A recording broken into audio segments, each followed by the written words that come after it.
Horror Punks USA TV presents Rikk Pumpkin Patch.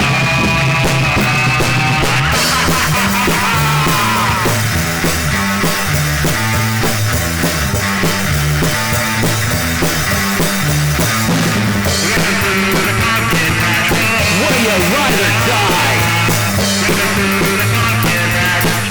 Can your band survive? What's up, Rikk-Retreaters? Welcome to the Pumpkin Patch. I am your host, Rikk-Retreat, he, him. Today, we're going to be getting into kind of an impromptu little review. This album comes out on Friday. Today is Monday. This video is dropping on Tuesday. So, this gives you enough time to make sure to prep and pick this one up when it comes out. Link will be below in the description. While you're down there, make sure to like and subscribe because HPUSA is putting out so much cool horror punk and horror related content for you guys. Alright, with that being said, I'm going to jump right into it. The album I'm reviewing today is by Dead United. The album's called Fiend number 1. You may have actually heard their first single, which is called Fuck the Fiends. I'll get into that in a second, but if you haven't heard it, definitely check it out. That one's a fun one. This album is actually 12 tracks, so I am, rather than going and explaining all of the nuances in each of them, I'm going to do sort of an overview and let you know why you should check it out.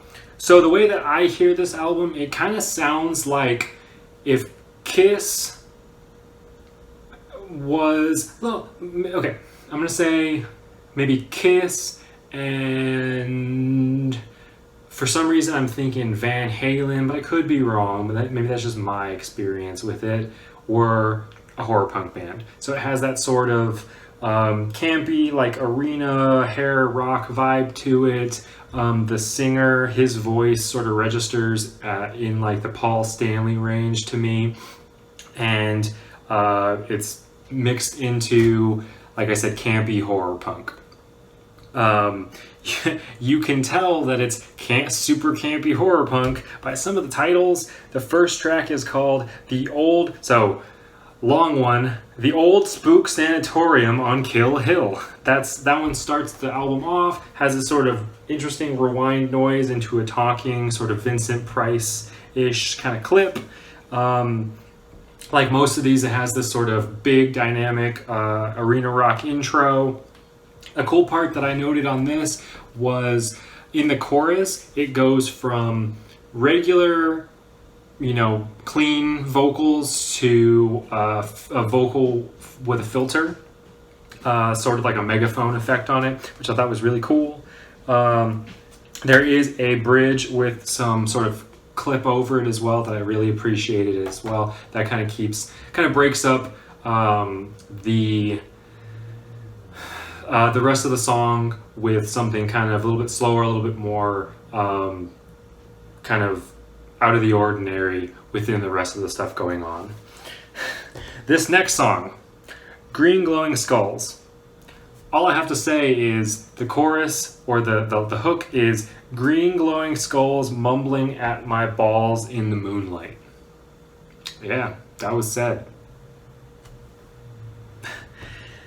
The next one is actually, I think, either a cover or some sort of really loose cover of It's Not Unusual by Tom Jones.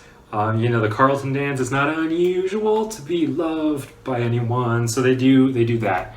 That's fun. I really appreciate that. I think it takes some balls for anyone within like a punk scene, anything a little bit more, darkly inclined to do something kind of like that. So I appreciate that one. The next track's actually probably my favorite. It's called The Zombie Shake. It's got this groovy intro. And it kind of goes. It's a little bit more crampsy, I think, than the rest of the record.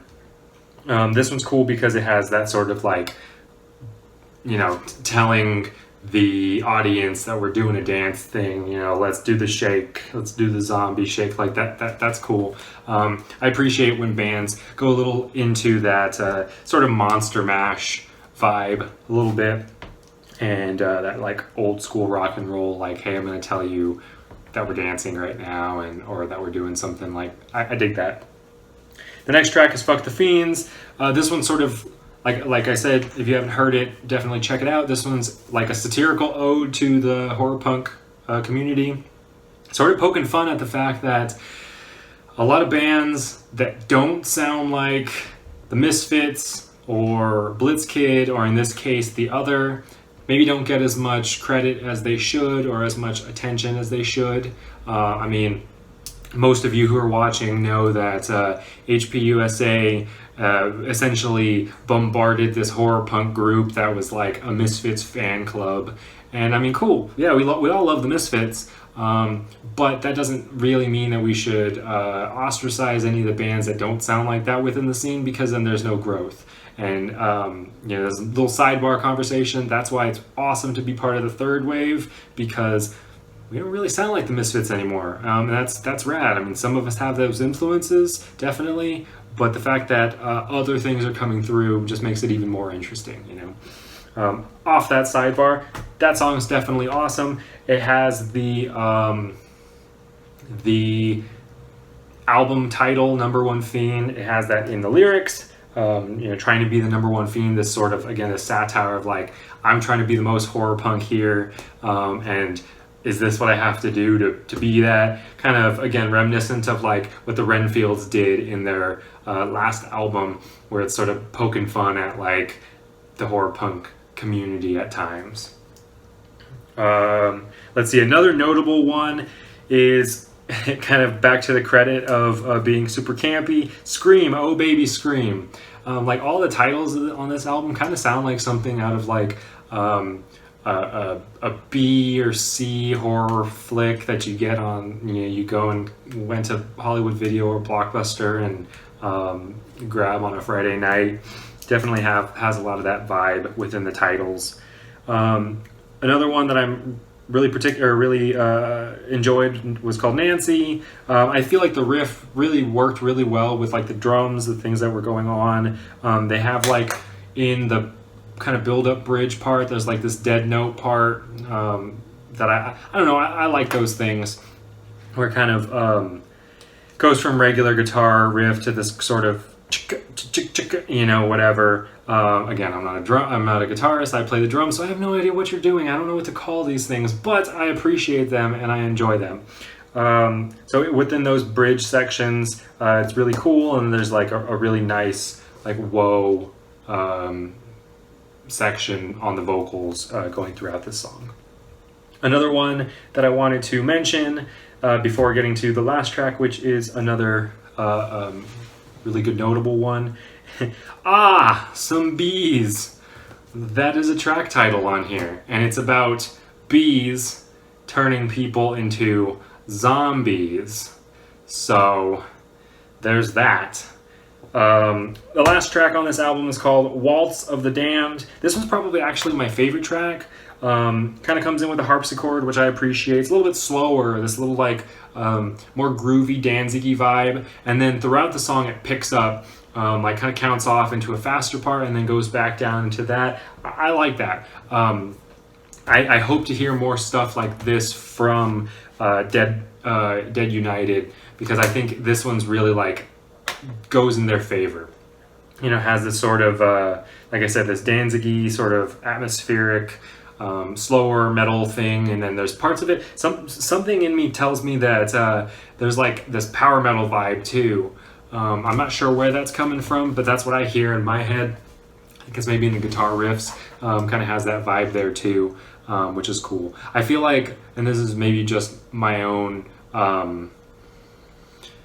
I guess ignorance to that part of the scene, but I feel like a lot of the European German bands have that sort of metal influence. Like I can definitely hear that in like The Other, for example, that they're like influenced maybe by like the Scorpions or other like hard rock arena metal bands as well. So I think Dead United definitely falls into that pretty well. They, while they commented within Fuck the Fiends that they're not, he's not Rod. Well, yeah, he's not Rod Usher, but definitely has a similar vibe to the other in certain aspects.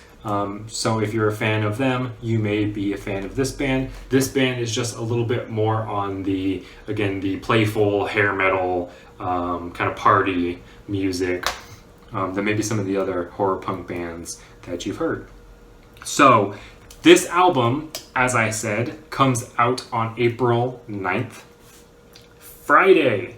The link will be below, and I definitely recommend you checking it out if any of the things I'm explaining sound good to you.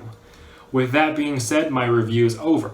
I would like to let you all know that next week I will be premiering an interview with my good friends in Evelyn's Casket.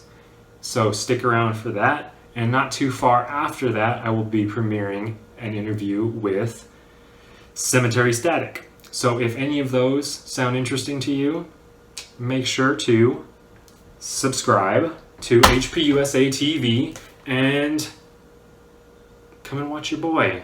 I got all these episodes coming. They're coming for you. Come on. Check them out. Also, hit up my Bandcamp. I have a few t-shirts left. And with that being said, I have been Rikk or Treat. You have been watching The Pumpkin Patch on HPUSA TV. And I hope you guys stay good to each other. And I will see you next time. Will you ride or die? Can your band survive?